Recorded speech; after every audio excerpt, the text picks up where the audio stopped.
Esther, Jill, hurry up. It's time for us to go swimming. We've been looking forward to go to a swimming pool and you're still not ready?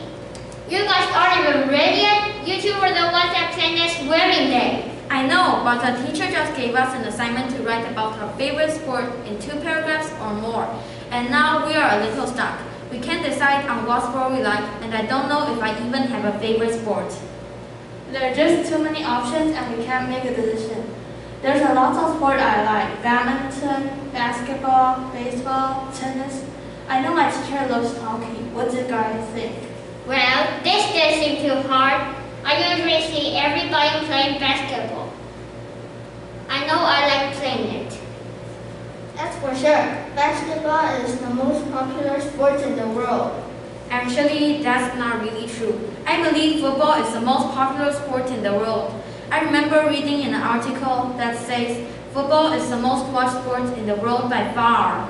Do you mean American football or soccer? Soccer, of course. I don't think American football is that common in other parts of the world. I think you're right. I remember reading that too. Come to think of it, I'm pretty sure basketball is the most popular sport in Taiwan. Maybe, but I know NBA players make the most money out of all the athletes.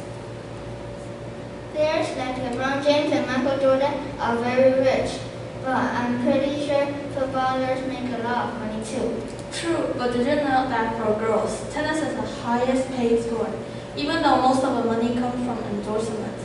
I'm really good at badminton, but I'm not so sure about tennis. After watching the Olympics, I really loved badminton. Winning a medal at the Olympics sure would be a dream come true.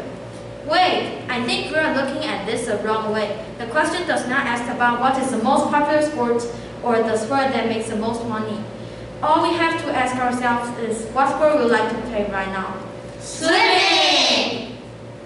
We could finish this later. Let's go for a swim.